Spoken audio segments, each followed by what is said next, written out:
to dive in to letting you know more about soap and what is the story. Hi Naturalistas, as promised, this time we're going to discuss the difference between a triple milled soap and an artisan made soap.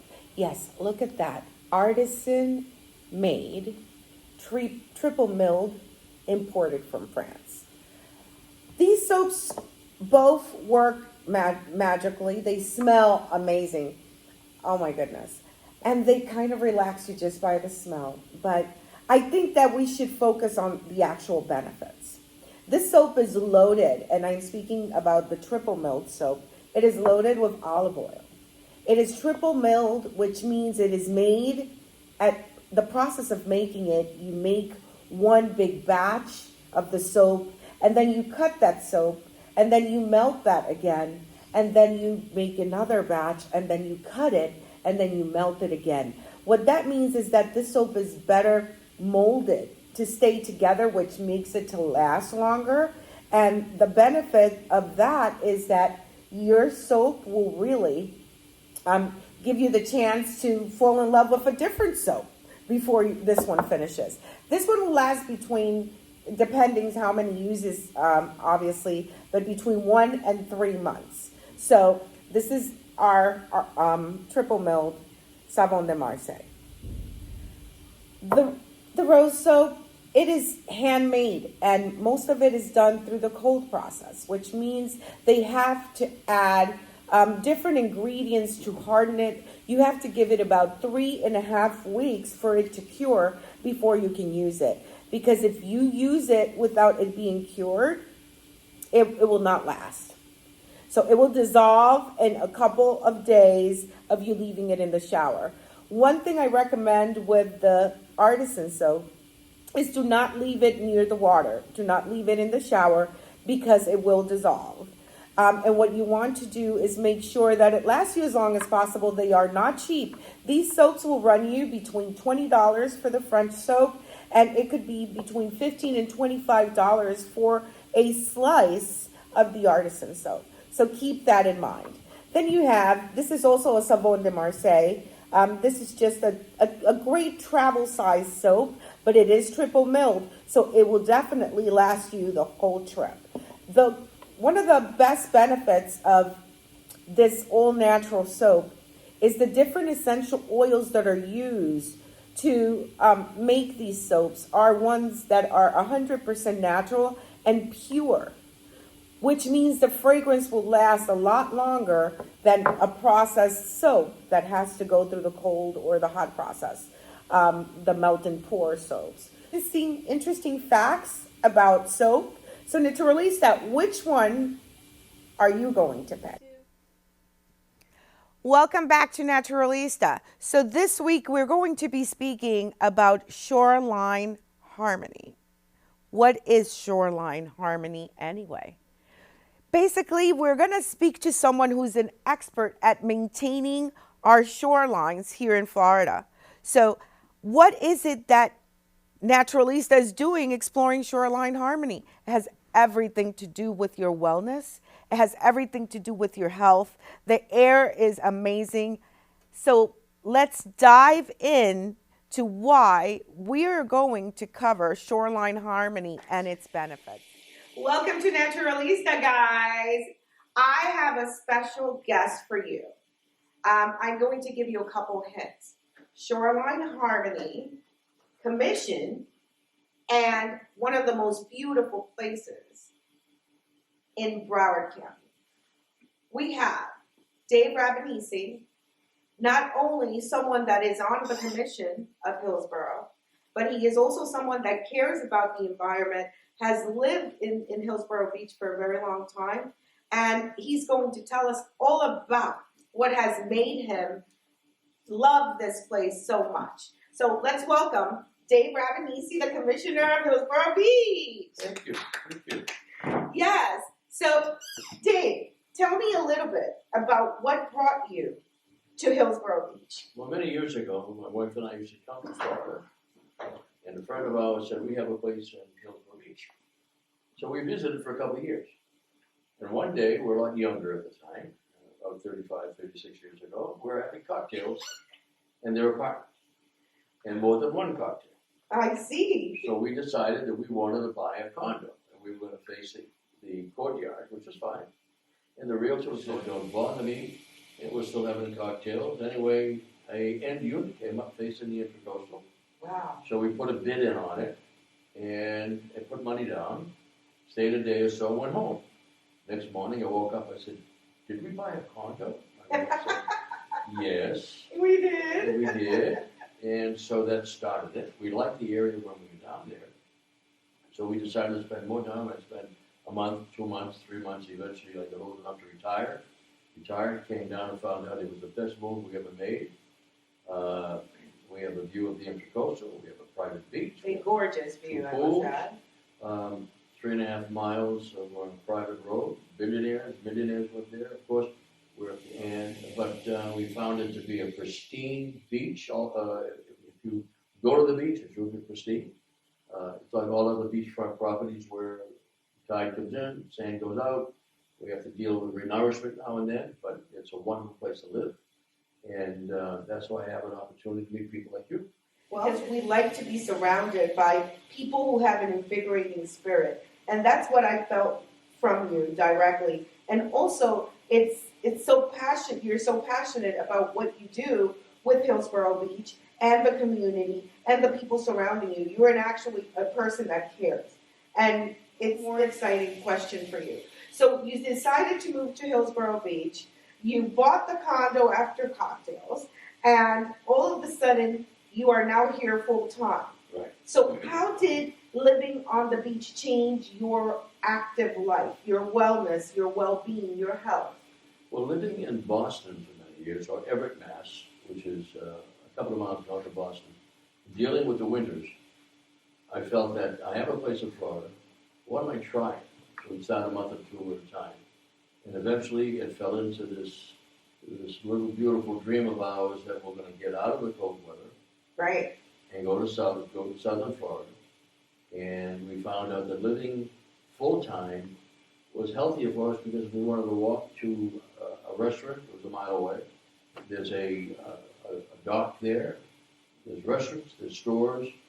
Instead of sliding on ice or slipping on ice or having snowfall every other day. Cleaning the glass off the car. You want to do that, trying to warm the car up before you go. Now I have to start the car remotely just to cool it. Great. Big problem. Yeah. So the more I found out about Hillsborough Beach, it has 20 police officers. Wow. 3.5 miles along the highway. What is another name for Hillsborough Beach? Millionaires Row or Billionaires Row now. The people come mega bucks and they take care of their property. And we have an awful lot going on in the town. We only have one commercial property, which is good. Right. It's great. It's great. We have 5 members of the commission, which I decided after spending 25 years as an elected and appointed official in Everett, Mass.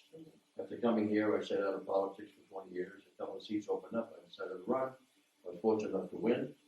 And with my experience, I think I can add a lot to the town in terms of trying to save money. We have a wonderful town manager named Max Furta and Sherry Henderson, the most professional people I ever worked with in my political life.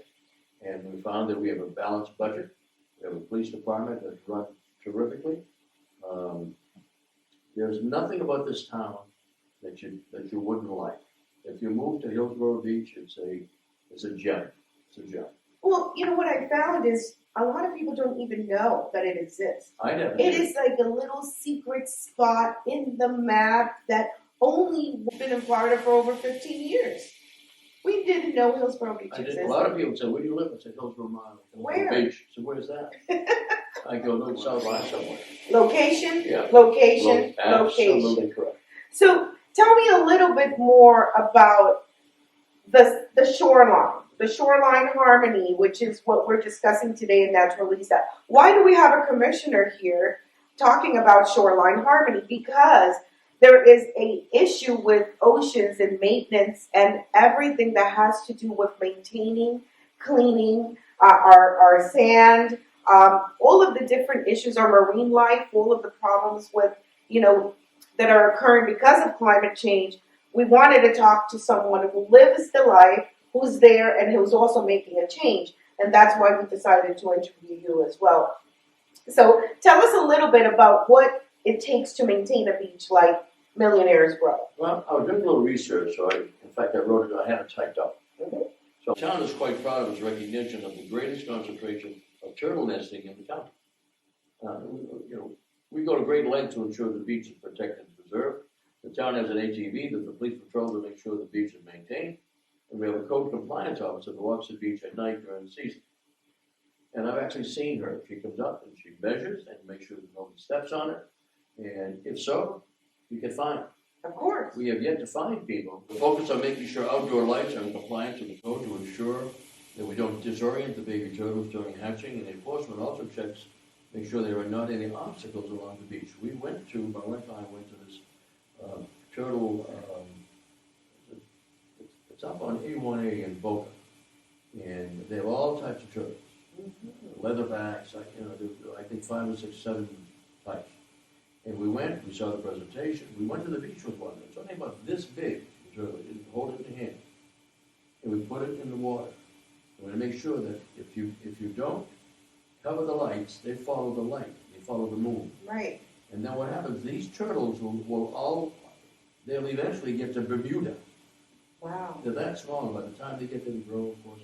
And during season, there's sometimes a lot of them don't make it because the birds see them and all that. But we have an awful lot of nests on our beach, and they're outlined with red ropes or whatever to make sure nobody bothers them. Right. And then it's ironic that they come back the following year or the next year where they were born, and they go in the same place. Same place. It's Beautiful. Yep. And that is one of the greatest things is to walk around Hillsborough Beach and see these red triangles do not enter, and you know that something beautiful is going to come out of that. Absolutely. And then to see them run into the, just run through the sand Right, into to get the to the ocean, Yep. and then come back the next year to lay eggs. It's kind of a beautiful cycle. It is. And the code compliance is very important because a lot of people, when they're balconies, they want to have lights up there, they want to have dinner at night, they want to do this or that, and we sort of restrict that because when the turtle season comes, they see lights, they want to follow the lights, they follow the moon. So as you know, in the condominium area where we have that, you have to have certain color lights, Right. but they can't face the ocean where the turtles will observe the lights. Right. So we try to, it's really a unique situation. I think altogether, I think it makes Hillsborough even a more special place because what it's doing is maintaining the ecosystem. Right. And footage of it as we speak. And it's a beautiful scenery, it's a beautiful place, and it brings you into a discussion of, do you feel more balanced living in a coastal community like Hillsborough Beach? To be honest with you, I really do. Do you see things where I live? It's a city. Before I moved here, Right. I didn't have the opportunity to see pelicans landing in trees, pelicans diving into the ocean, Right. all the other birds. You should see the egrets. There's a number of birds that. In fact, my wife bought a book that showed all the birds, and I was laughing. I said, "Well, what did you do this for?" She said, "Look out the intercoastal." I went Wow. on the balcony one day and I see a large egret, and I see a whiteness, and I'm going through the book, and they're all out on my out front. Right. And I'm saying, boy, I would never have seen this in Boston, Massachusetts. Also wrote down, the town engaged its coastal engineers to monitor the beach and the shore bottom. We monitor ecological issues as well, like shorebird migration, to make sure everything we do is in harmony with the coastal with the coastal system. There you go. Maintaining shoreline harmony. Exactly. We are so excited to have you here discussing this. Now, if you could tell me one practice, spiritual, meditation. In my lifetime, I never thought that I would be sitting on my balcony, seeing all these birds that I would see on commercials, Right. or people who are selling trips, and I'm saying, I'm seeing it right here. I never saw that before. And I would call my wife and say, listen, look at this, look out here. And you have all these birds sitting on your lawn, and they're, I don't know all the names of them, Right. but all I know is I would never have experienced that if I didn't come to Florida, especially Hillsborough Beach, which is a gem. Yes. The other thing I do want to mention, and I they have a contract with the company to rake the beach, on the beach rakers, Right. to make sure the beach is clean. And the town patrols the beach to ensure each parcel keeps the beach clean. How many communities did you know do that? Okay? Not many. We do it. We deploy buoys on the beach to keep motor vessels away from the swim area. The police be trained, the police marine patrol monitors the boats in the beach area to ensure the boaters comply with manatee zones. I've seen from The my, slow wake on the well, intercoastal what side. happens is, on my balcony, all of a sudden you'll see in the coastal waterway, a puff of, you see this clear air bubble. Hmm. And you walk over and you can see the manatees and they're feeding off of, when they cut the lawn and they have the guy blowing all the grass onto the intercoastal. Right. The manatees eat that stuff. Love So what we it. would do, my wife and I would run down there with cabbage leaves and would throw them in and they'd be eating the cabbage leaves. Oh my God, that's And so where would I beautiful. ever see that in Boston, Massachusetts? Yeah. So that, again, how it adds to your lifestyle, how do you feel about it? There's sometimes when you're sitting down relaxing and thanking God that you're able to just live the life that you work so hard to, I'd say get old enough to enjoy. And I say thank God that we've done that so far. Yes. It's something that I would never dream of in my life. And I say to my friends, did you ever think you'd live in Florida when we were kids in this little town, a little city of 50,000 people, everybody on top of each other out here, and just live the life of Riley, so to speak. Yeah, It is. You worked hard all your life to get there, and fortunately, not everybody gets get a chance to live long enough to enjoy it. But I can say I thank God every day that we're able to do that. We're so excited to hear Me too. that. We think that a place like Hillsborough Beach, hard to maintain, to upkeep, and retain is gem status. So what I mean by that is when you're coming to even visit, or you're coming to a place like Hillsborough to stay for a short period of time, remember all of the work, and this is why we do editorials like this, that it's put in to maintain that for you to enjoy it. Well, I'll tell you, and I took all these notes. Excuse me. You know, when you deal with a town like a town like this, 3,500 people in season, and about 1,700 out of season.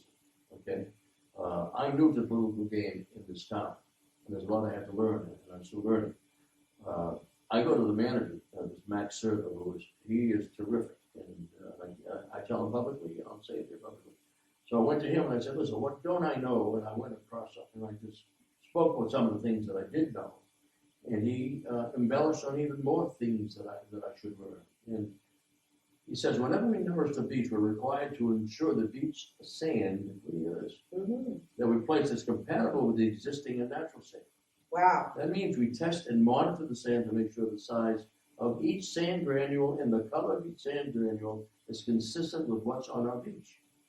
Naturally, these two factors, size and color, are important to ensure we do not change the natural habitat of the turtles, birds, and sea life, and the grasses along the sea floor. We also restrict pesticides and fertilizers to mitigate the effects on the environment. Our main concern is the runoff into our water systems. Yes. These are things that I knew existed, but didn't know it in detail. And because of the town manager he manages the town, he knows an awful lot of what's going on. This is what I learned from it, and the people observing this and the people in our town see it, they'll know that that's how much we pay attention to our beach shore. The details. Yep. It's Yep. all in the details, guys. Thank you, Commissioner Ravanisi, for being here with Thank us you. today. Yep. We appreciate you taking the time to come to Naturalista. Guys, we have so much more information about Shoreline Harmony coming up, so stay tuned.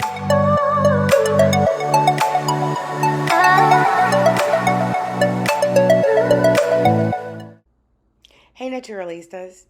4 science-backed health benefits of living by the sea.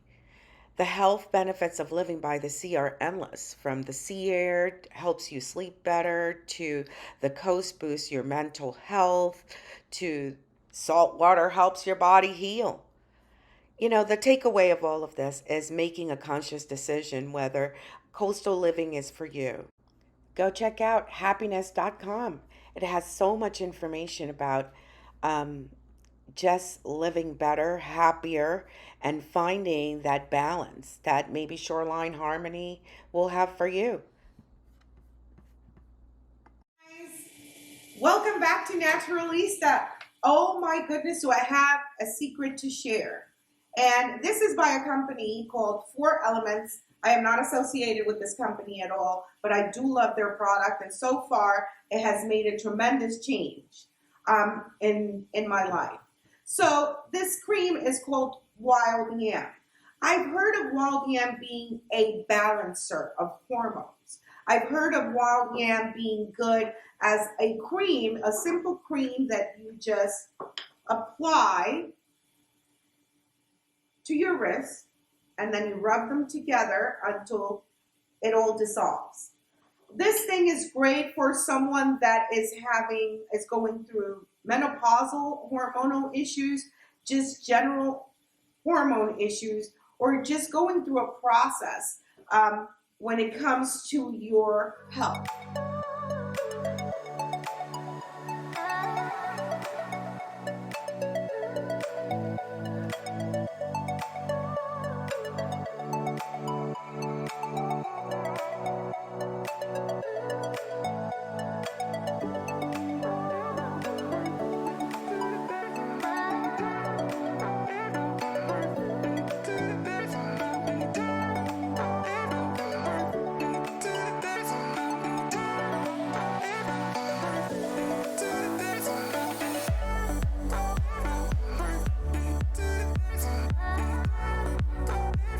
Hey Naturalistas, welcome to Beauty from Scratch.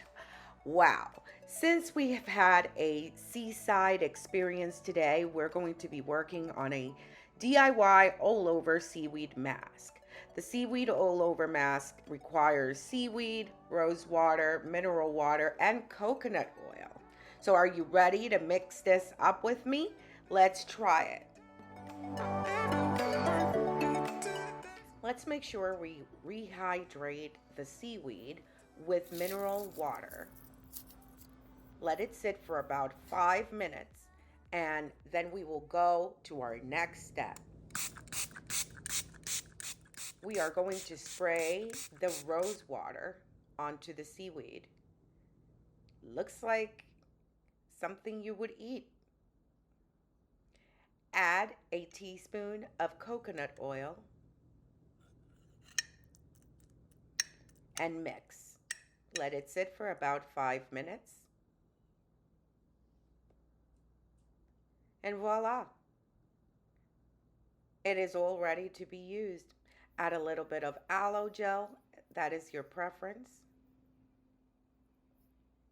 and apply all over. This is the results. Leave it on for about 10 minutes. Thank you for watching Beauty from Scratch. We will see you next week. Next week on Naturalista, we're going to speak to someone who is going to teach us some techniques on mindfulness, telling us what is the key to happiness. It's pretty simple. So make sure you stay tuned next week on Naturalista.